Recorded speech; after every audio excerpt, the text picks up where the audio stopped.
The Uncharted Territories is a podcast about seeing the unseen in the world of matter. Join me, Shara Prophet, the mind magic coach, and my partner, astrologer Scott Tajirian, as we take an esoteric look this season into the life, death, and afterlife of a variety of celebrities and public figures who lost their lives prematurely or unexpectedly. What is up, Shara? Welcome back. Hey. What's up, Scott? What is up? Great to see you. You too. Excited to dig into part 2 of John Fitzgerald Kennedy Jr. And I need to make a correction because one of my friends who is a historian got on me because in the RFK, Robert Kennedy, I said Robert Fitzgerald Kennedy, I think, and it's Robert Francis Kennedy. That's what the F is. But we're here looking into the tragic, premature, unexpected passing of JFK Jr. When we concluded the previous episode, we were talking about the Kennedy curse, and you were saying that JFK Jr. acknowledged that his family was cursed, and you mentioned that, you know, someone on this side, meaning on the living side, needs to do some ancestral clearing to help eradicate that curse from their family, because this is a curse that's been for them since the patriarch, Joseph P. Kennedy Sr. It began, well, really, in some ways, it began with his daughter, Rosemary, who had violent emotional outbursts, and they lobotomized her. And she could never speak or function really again, which is just absolutely horrifying.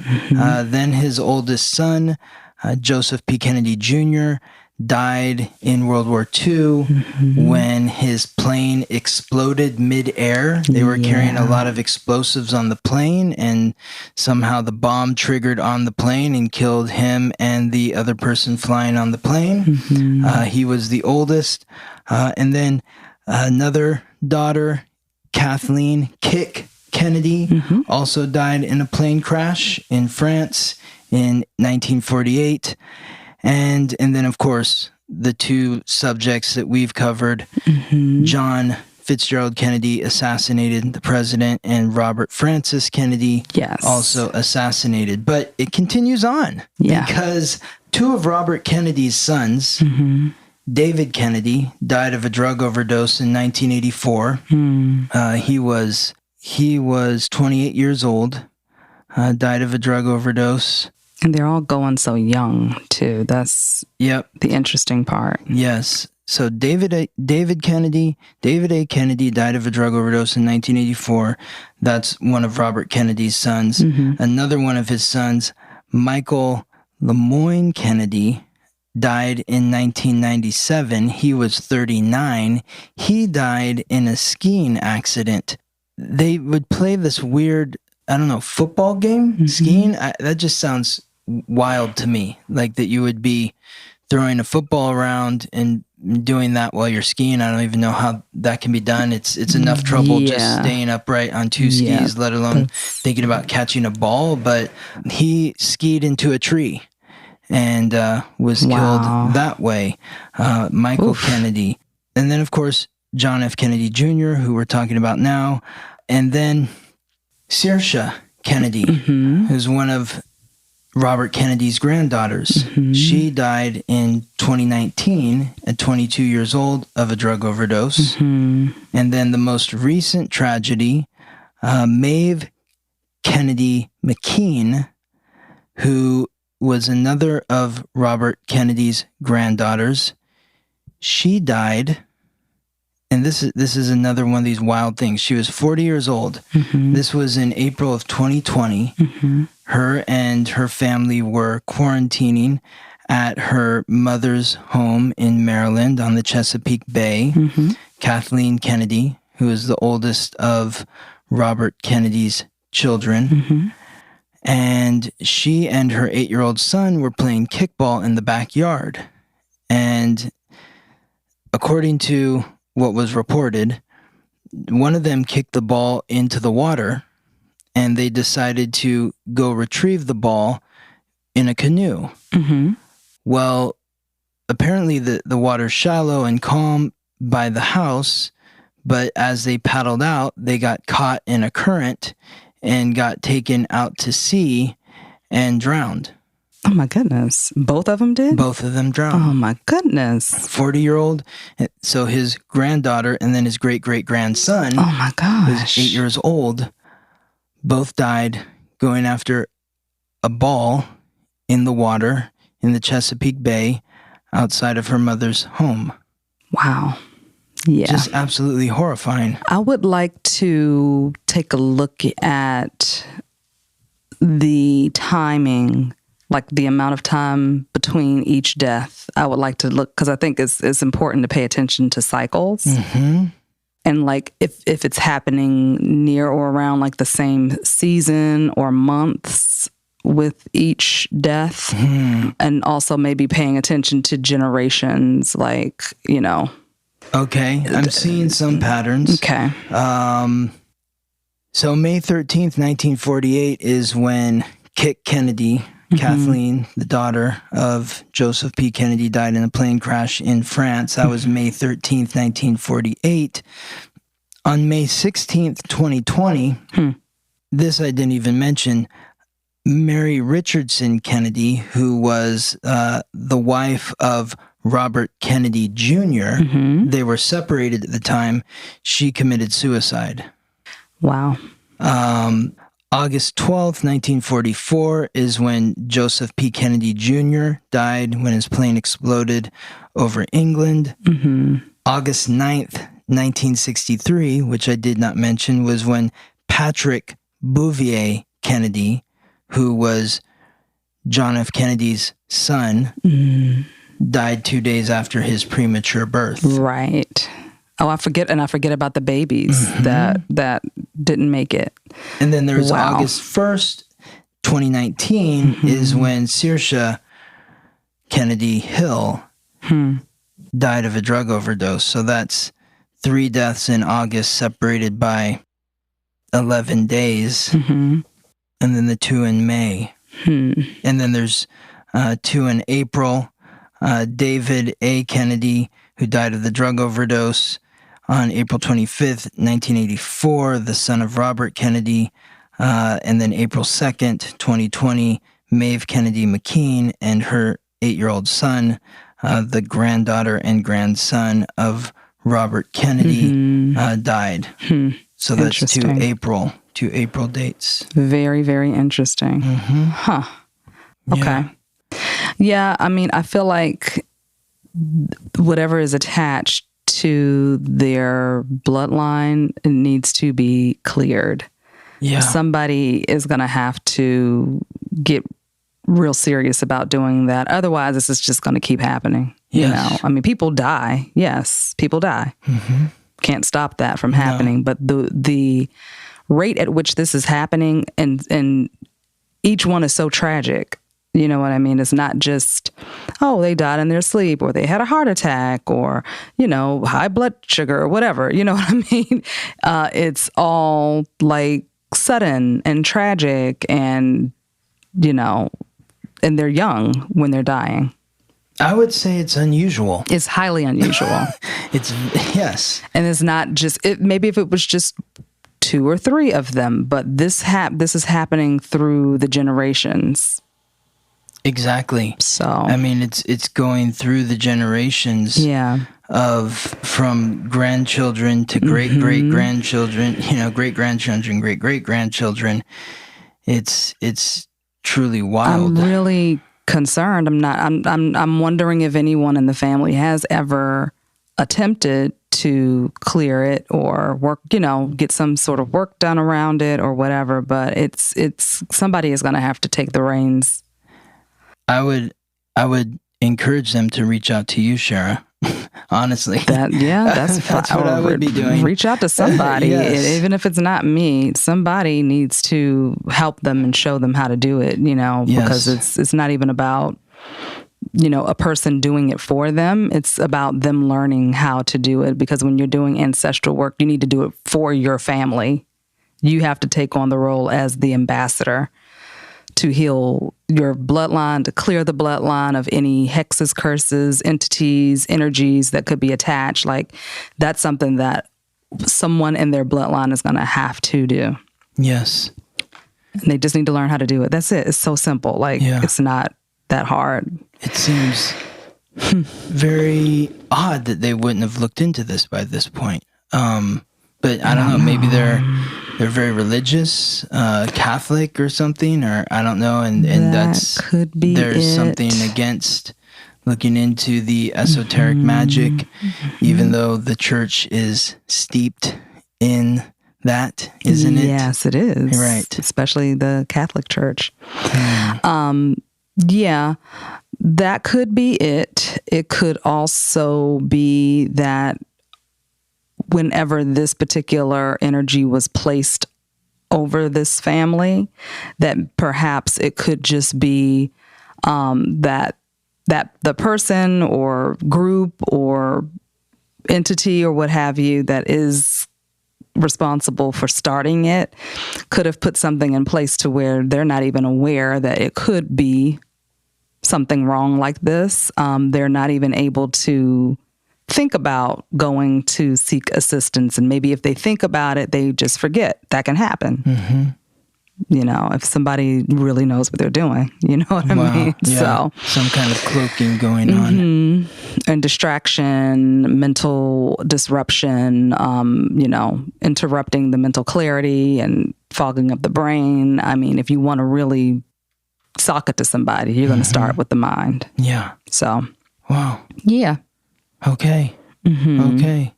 Well, let's continue with let's get into JFK. This. Absolutely. Jr. Okay. So we talked about the possibility of this other child, this other son, right? And we talked about this woman who also died tragically. Really? Yeah, the woman who gave birth to this other child.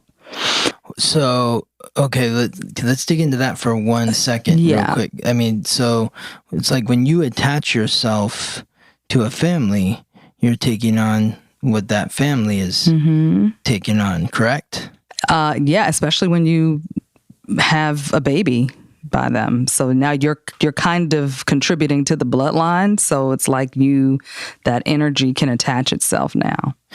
Well, the reason why I bring that up also is because Aristotle Onassis married Jackie Kennedy. Yes. And his son and daughter were not happy about that union, especially the daughter. And the son ended up dying tragically in a plane crash after he married Jackie, and the daughter blamed the father. She's like, you brought their curse into our family. Interesting. And that's why my brother's dead. I mean, it's the same thing with Carolyn. Say, what do you mean? Well, she died tragically as well. You're right. Okay, I get confused. Carolyn, yes. Junior's yes, wife. Exactly. Carolyn and her sister. And her sister. Yeah. So that's the other thing, too, for people to just be conscious of. If you know of a person who's very unlucky, they always have one tragedy after the next happening to them. Even though you may have some sympathy and compassion for them, you need to separate yourself. But, if this is a significant other, even because I've watched people get into relationships with people who have horrible luck with money or horrible luck with their cars breaking down, or they get mistreated a lot. And then the person that they're with also is now suffering, and because the energy is transferable. Yeah. So if it's friends, if it's family, if it's a spouse, if it's even a child, it's like if you don't know how to do the energy work to help them clear it and show them how to clear it, then you need to separate yourself from them, because it is going to jump. It can leap. It's like a virus. It is like a virus. Yeah. And I know that sounds a little cold, but you need to look out for yourself. And it doesn't mean you can't help them. It just means that you, in the meantime, you need to separate, because otherwise you're gonna get it too. So, Wow. Yeah. So yeah, that's a good observation that this woman died. I don't have proof of this woman existing. This is just what I'm seeing in spirit. Yes. But according to what I'm showed by Junior, that this woman fell off of a stone bridge. Wow. In Vermont somewhere. Wow. She was walking along the bridge. She wasn't trying to kill herself or anything. This is just something that she just did this. You know what I mean? This was what she did, was walking around. She slipped and fell off and died. Wow.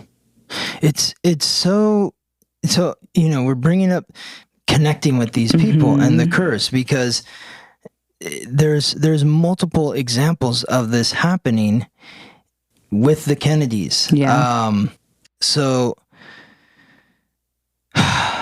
Okay. In 1964, U.S. Senator Ted Kennedy, the fourth brother, the only one who did not die tragically, he died of cancer. He was 77. In June of 1964, he survived a plane crash that killed one of his aides and the pilot. But he survived. The other two people on board died. That's interesting. And then on July 18th, 1969, he drove his car off a bridge in Chappaquiddick Island, Massachusetts, resulting in the drowning death of his 28-year-old passenger who was with him. That was the big scandal, Chappaquiddick, because he was going to maybe run for president, but once he drove off this bridge. Why did he drive off the bridge? He was intoxicated, I believe. Okay. So, so she died. Then, wait, let's back up for a minute. Okay. Who was the 28-year-old passenger? Mary Jo Kopechny. She was 28 years old. She drowned. He survived. Who was she to him? I think she was like let me look it up. Like an aide or something like that, maybe. Or... But I think she was more than that. Okay, that's all I needed. Yeah. That's what I kind of figured. Just like, what's happening here? I think so. So she worked briefly for Kennedy. So he escaped death several times. That's so interesting. Twice. He was in a car accident that killed someone. Okay. And a plane crash that killed two people. Interesting. But he lived. Okay, that's interesting. Well, I would just love to send that message out to anybody who knows the family and the family themselves, that this can be rectified. You can actually do something about it. You're going to have to do some ancestral bloodline clearing work. It's deeper work than just getting a hex or a spell removed or whatever. This is work somebody in the family is going to have to do. You can pay somebody to try to like break it. I'm pretty sure people have paid people to break it, but it's not that simple. You got to do it yourself. You have to do it yourself. You have to go in and face this energy. Nobody can pay your debts. Exactly. You got to pay your own debts. That's right. That's how it works. That's how it works in life. That's how it works in the afterlife. Someone can pay your debts for you. It's still not the same. No, it's not. It can always come back. Yep. Especially if there is a crack in the foundation, and part of healing your ancestors is to seal those cracks to make sure that it doesn't seep in anymore. Exactly. So hopefully they will do that. So we covered the son. The alleged son, I should say. And we talked about the mother of that child, how she died as well. And I think we kind of left off talking about their marriage, Carolyn and Junior's marriage. Yeah, okay. Well, I don't think we really got into that. We didn't really get into it. No, not really. And it's a deep subject right there. Yeah. Especially with all of the other stuff that we're getting ready to jump into has everything to do with them. Yes. So, of course, their marriage was strained. This is a lot of drug use, alcoholism. I mean, these are two hot people, young, money, they're living it up. But of course, and I'm not going to blame the money and I'm not going to blame the lifestyle. It's just the way they handled it brings the way you decide to handle wealth and fame and, what is the word that I'm trying to say? Not entitlement, but what's the word? Privilege. Thank you. Mm-hmm. I don't feel like they were entitled, but it's all on how you handle it. You could have all of those things, but if you allow it to consume you, then you fall victim to these drugs and alcohol and rages and, infidelity and all of that, Yeah. So, and it wasn't just him doing it. He wasn't the only one that wasn't faithful. She was too. Oh, so, right. Well, yeah. her lover wrote a book. Oh, did he? Like okay. Carolyn Bessette Kennedy, John F. Kennedy, and me.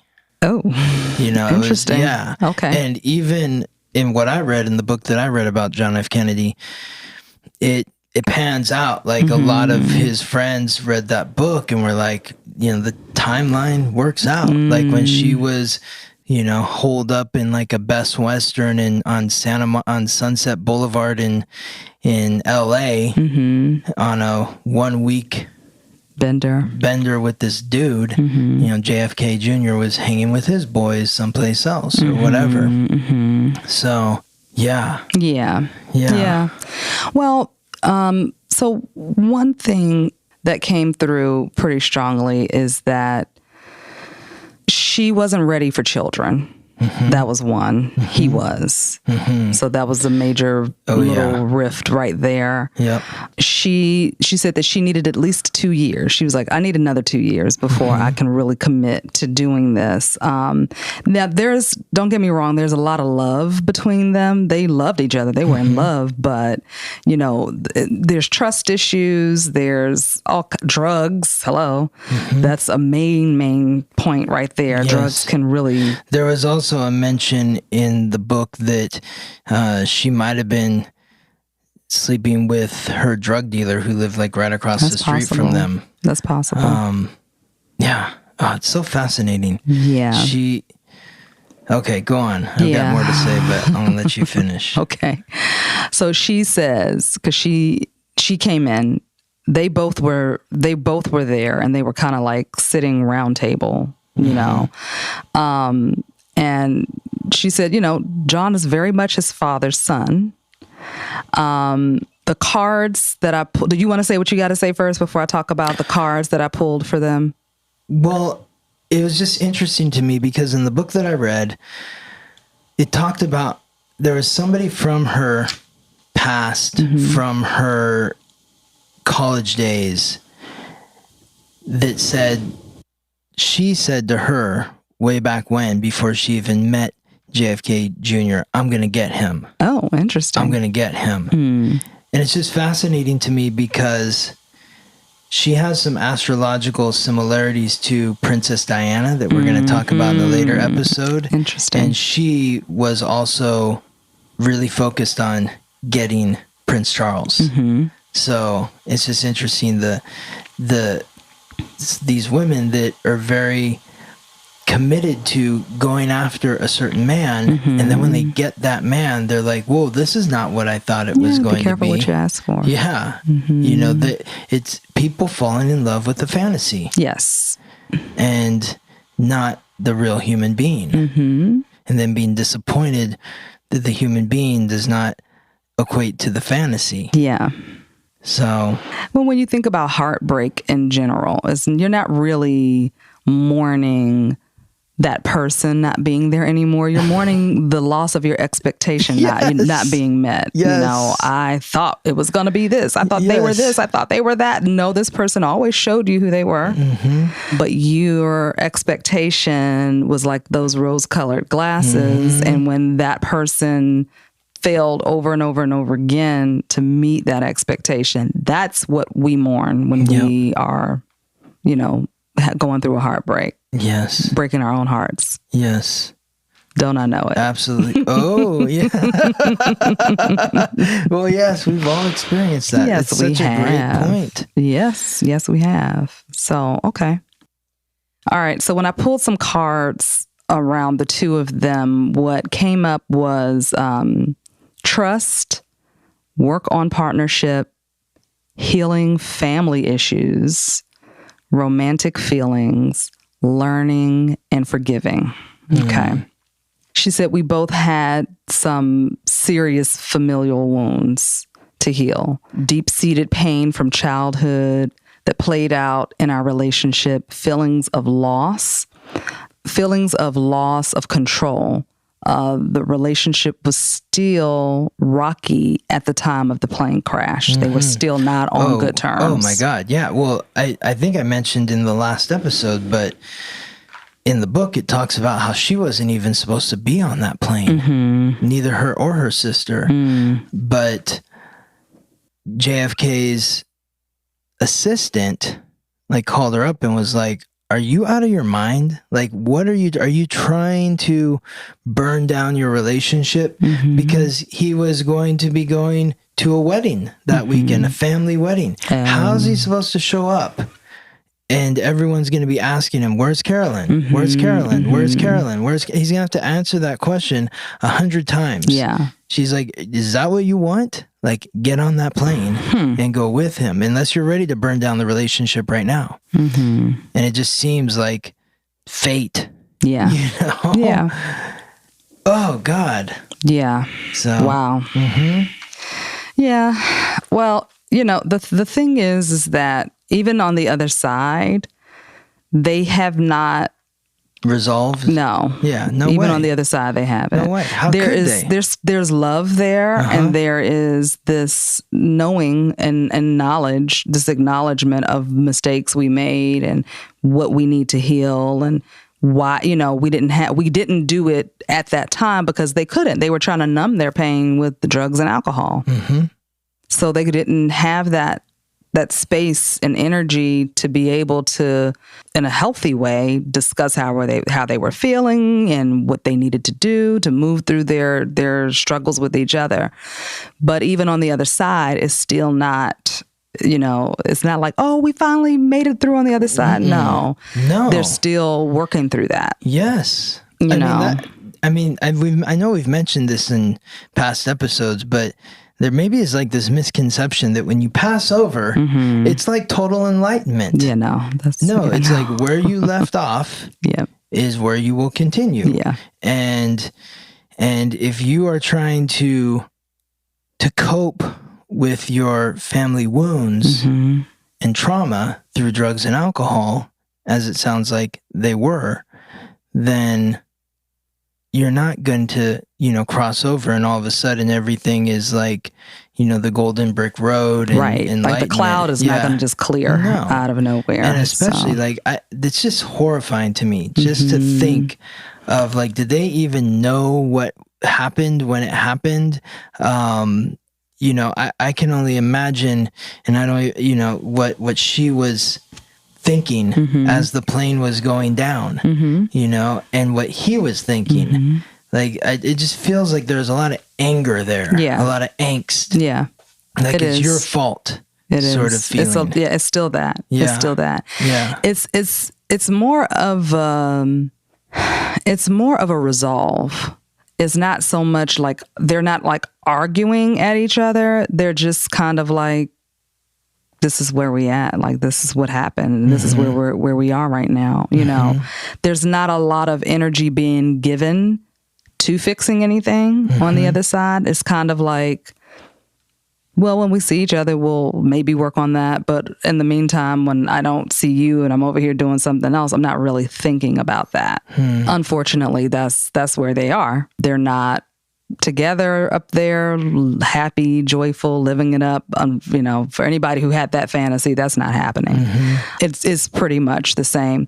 I don't see any substance abuse because there's no need for it where they are. They don't need that. You know, you need that here on this realm, but they don't need that where they are. It's just the energy that needs to be cleared, and they're not quite ready to clear it yet. Are they going to, I mean, it seems like these two would reincarnate and meet up again. No? I'll talk about that in a minute. Okay. That surprises me. One did, one did not. Okay. One does not want to. Okay. Yeah. Well, I mean, it feels like at some point in time they're going to have to. Yeah. Because they, you know, when you're talking about debts, there's a debt to be paid between the two of them. There's a balance ledger that needs to be adjusted. Yeah. They'll come back when they're ready. You know, you do have a choice.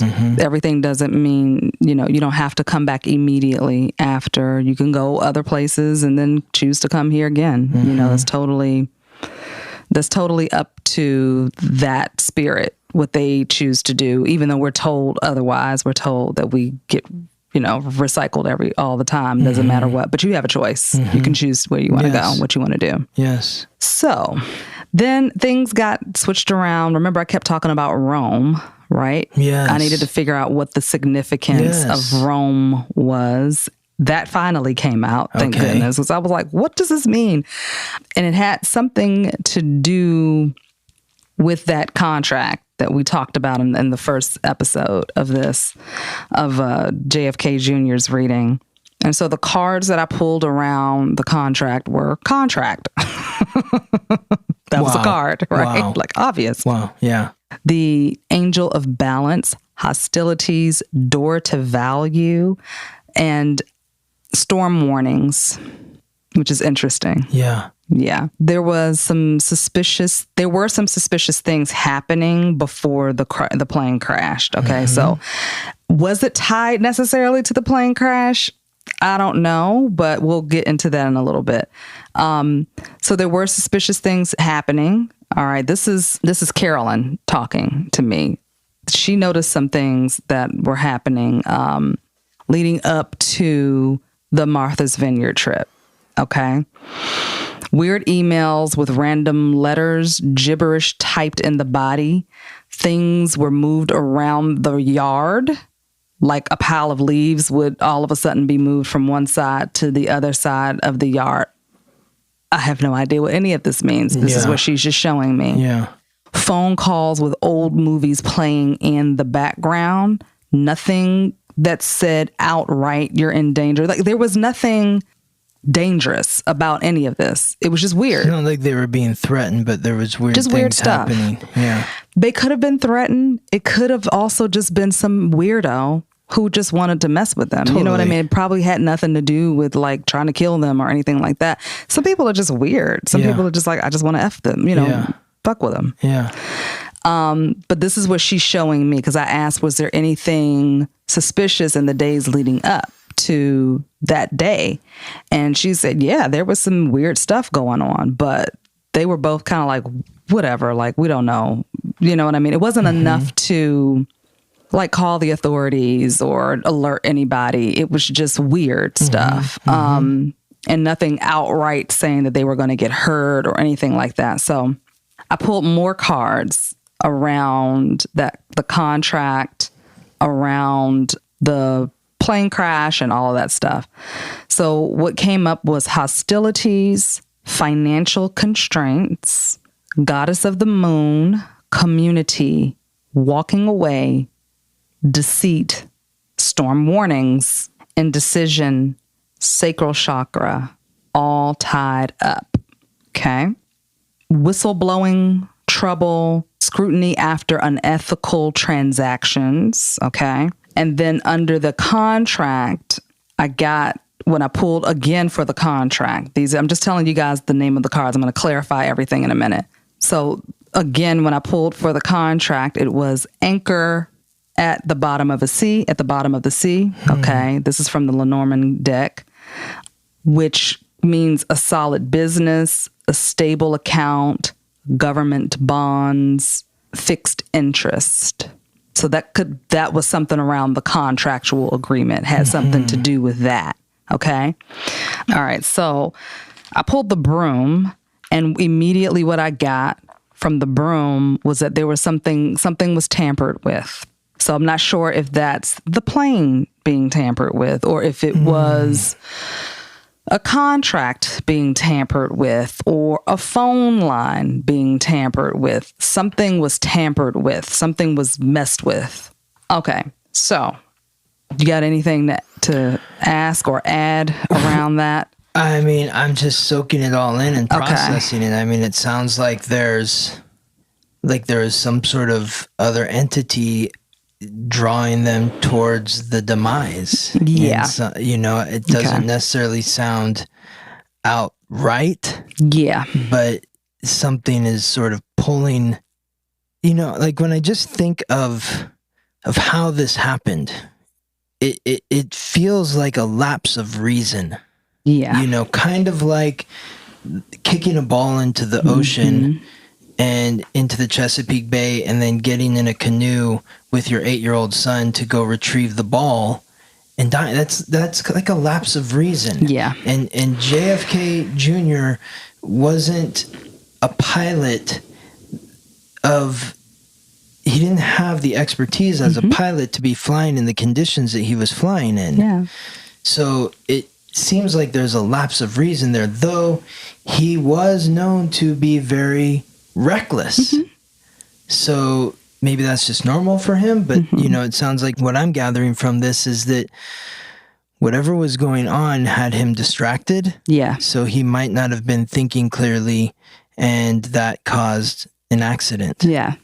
So remember what I said earlier about whoever could have placed this particular energy over the family. If they know what they're doing, they can cause confusion, disruption, distraction. Yep. Whether that's drugs, alcohol, weird things happening all around, just to fuck with them, just to throw them off course. Yeah. So maybe that was an intentional thing from a person, or just the energy that's already laid over the family working to push this particular death along. Yeah. However we want to look at it. Yes. But I got a whole lot more. Okay. So we might be doing a part 3, y'all. We might. I'm just saying. I'm with you. I mean, I'm engrossed. I am gripped. I mean, I spent a good amount of time reading a 600 plus page book about JFK. Like, I am invested. Yeah. And yeah. I mean, we could do a whole show just on the family. Oh my God. This yeah, is we could just crazy. continue. And it's also so fascinating to me because we mentioned it in the first episode, but it's like the QAnon group. They keep on saying that he's still alive. No, and he's not. He's coming back to save America or something. He's not alive. If he was alive, I wouldn't be able to tap into this. Absolutely. Yeah. I understand that. Yeah. And after reading the book, I was offended by the notion that he was alive. Yeah. I mean, he seems so human, even though he's like a superhero. He seems so human, and I felt upset again, just like I felt upset in 1999 when I heard that he died. I mean, it doesn't sit right with me. It's very tragic. Yeah. So I'm with you. Yeah. Continue. Okay. I'm front row seat to your magic, Shara. All right, let's do this. All right. So now we're talking about the plane crash specifically. Okay. Okay. So all of the cards that I pulled before, the cards that I named, this is the energy leading, that was building up over the 5 years before the crash. This is what was happening all the way up until that point. All right. Yes. It was a tumultuous time in his life. Okay. Then that makes sense. I mean, he started his magazine, and with all due respect, he'd never worked at a magazine before, let alone run a magazine, and just in understanding that whole dynamic for him, I understand why he was doing it. It's like he's perceived as when we talk about privilege, there's never been a more privileged person than to be JFK Jr., despite the fact that his father was murdered in public when he was 3 years old. Yeah. That's horrifying. Yeah. And everything that he dealt with in that tragedy. But at the same time, he was like the celebrity of celebrities, person who any opportunity he wanted, he could have, it seemed. But he chose to do this. It's like he had to make his mark, you know, the pressure to have that privilege, you know, it's not a walk in the park to have that privilege. No, it is not. It's an incredible. I don't want that. No. Shit, I don't it's want it. Like, I don't want that kind of privilege. I don't envy. No. I do not envy people who are born into that or who wear that crown. The amount of pressure on him. Yeah. And so, you know, he started this magazine. Everybody wanted to help him. It started off really strong, and then it started to just taper at the seams from the time the second issue came out. And it just seemed to me in reading this book that he was in over his head. And I just kept thinking, like, man, wouldn't you want to, like, he reached out to Jan Werner, who is the founder of Rolling Stone magazine, and was kind of rebuffed by him, which I think really shocked JFK Jr. You know, he told him, like, I'm happy to have you come and work at my publication so you can learn how to do this. But that was like the offer that he got. And to me, that seemed like, what an opportunity. Yeah. You know, to go, if you want to make a magazine, then go work at Rolling Stone. And work at the best. Learn how they do what they do. And then once you've learned everything that you can learn, take it, and now you have the opportunity to make your own thing. That's right. But he just went and made his own thing, and it didn't work out in the way that he wanted to. He did not want to be the front man for this magazine. Like, the reason why the magazine had interest was because it was JFK Jr.'s magazine. Yeah. Which is not the reason that JFK Jr. wanted the magazine to have interest. Exactly. He wanted people to be interested in the magazine for the content in the magazine, which is not him. Yeah. But in order for people to buy the magazine, he needed to be the content. Yeah. Yeah. So that was, and he had a falling out with one of his closest friends who he partnered with in this magazine. I mean, they got into a physical altercation in the office and never spoke to each other again. Interesting. Yeah. One of his closest friends. Wow. That's tragic. Okay. All right. So, yeah, he was definitely going through a lot. So, okay, there's a woman involved, right? There's always a woman involved, who was reluctantly playing both sides. Okay. She was sleeping with Junior, and she was feeding information to someone who had a hand in some kind of bad business deals. Okay. So this person was under the scrutiny of the deal that went bad and was trying to sweep things under the rug or clean up the mess. Okay. Remember I told you that broom came up of tampering with, trying to clean something up. All right. So I feel like Junior might have caught wind of it. All right. And was walking away from an investment, an organization, or a community of some sort. Okay. So, this is what is coming up. Just going to say this. He did not want to be a part of this thing that was going on. And what came up was a community. Okay. And in the card is three beautiful, scantily clad women in this particular card that came up. Okay, there's apples in the card. When apples represent a lot of things, but in this sense, what the energy that I was sensing was seduction, sexuality, prostitution. Okay. So there was a prostitution ring, something around sex or sex working or things like that. Junior said that the business group he was investing in had dealings or ties to a prostitution or trafficking ring, and he wanted out. He just didn't want to have anything to do with it. You know, he was like, look, that's a little too much for me. I don't want to be tied to that. Okay. He wanted to avoid any scandals. That was the main thing for him. Sure. And he was pulling out of this particular deal, taking back his investment. He might have even threatened whistleblowing, but I don't feel like he was going to actually blow the whistle. It was just kind of a, like a bucking up, like give me my money back or else I'm going to tell what you guys are doing. Yeah. But he wasn't really going to do it. He just really wanted out. He just didn't want to be a part of it. Okay, so the card tied up came up. So he was tied up in this contract. Remember the beginning of the reading, I said the first thing he showed me was him in a room with these guys talking, trying to get him to sign something. And he was like, no, like He broke like a glass. He broke a glass and he left. Yeah. He walked out of this apartment. Yeah.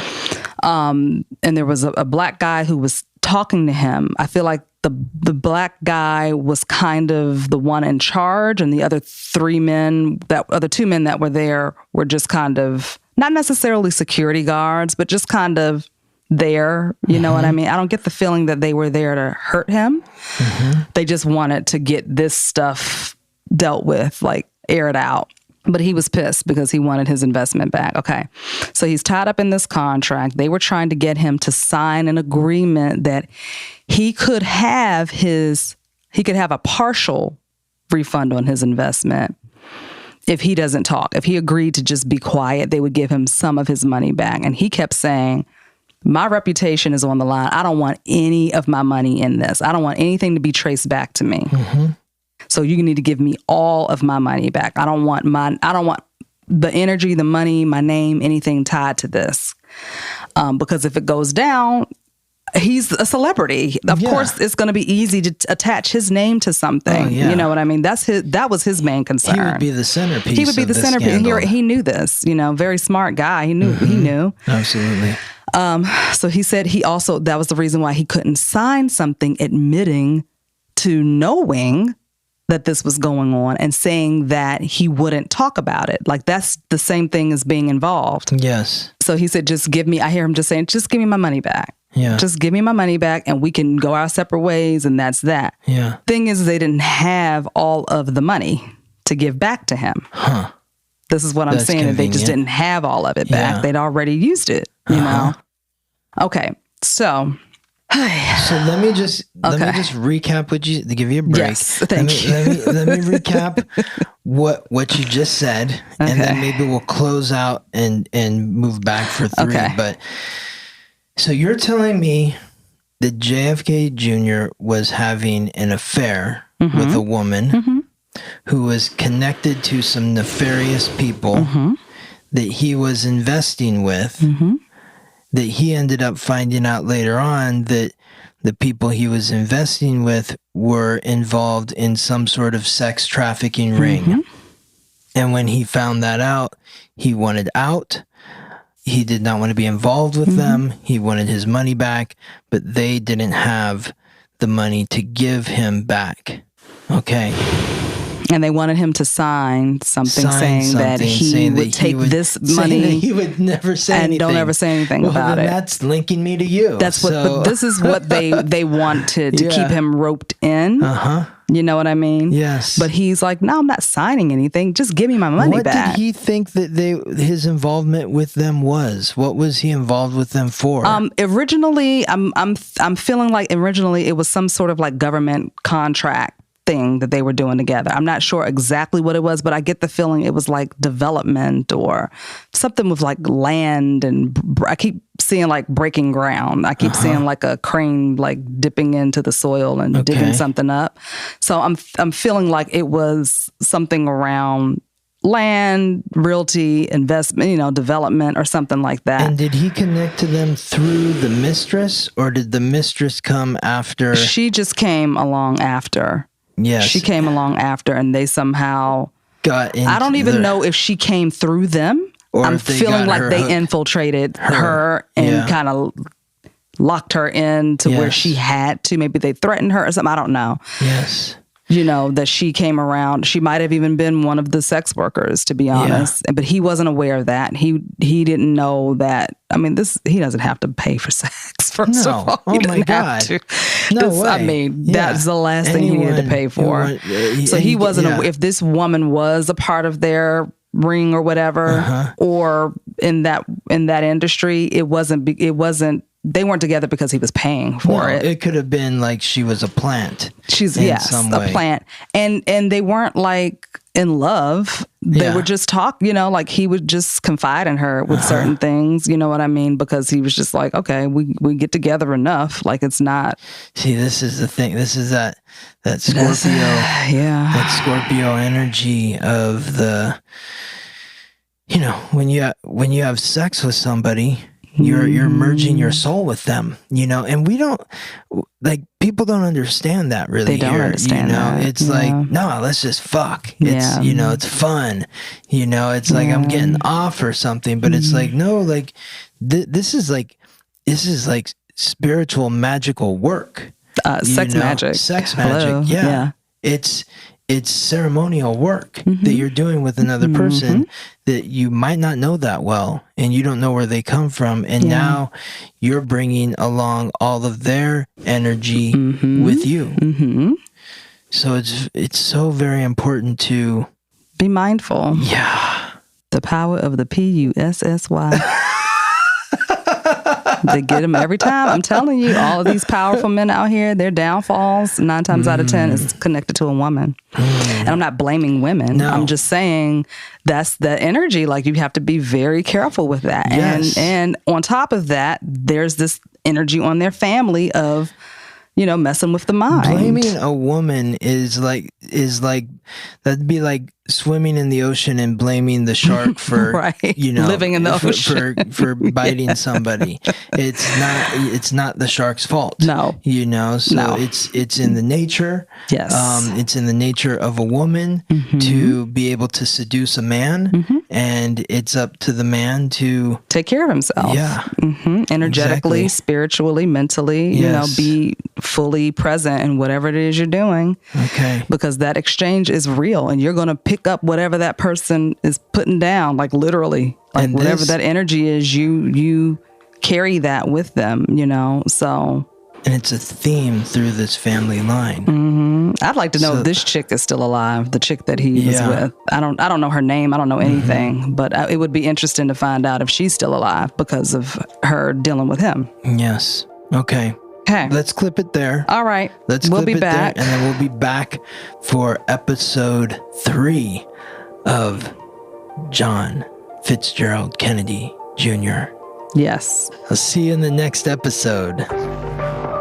You've been listening to The Uncharted Territories, where we see the unseen in the world of matter. If you would like to support the podcast, subscribe. We've talked a lot about the subconscious mind and the importance of healing our wounds from the past. As an energy healer and a certified hypnotherapist, I help people understand how the mind works so they can harness the energy of the subconscious and tap into their inner power and make those positive long-term changes in their lives. If you're ready to make that change, you can book a session with me by connecting at opendoorhypnosis.com. I look forward to working with you. If you'd like to learn more about who you are, where you come from, why you're here, and what you're meant to do with your life, contact me, Scott Tajarian, at theweeklytransit.com, and we will take a close, detailed look at your astrological code. My purpose is to help you understand who you are so you can accept, appreciate, and love the divine, unique miracle that is you.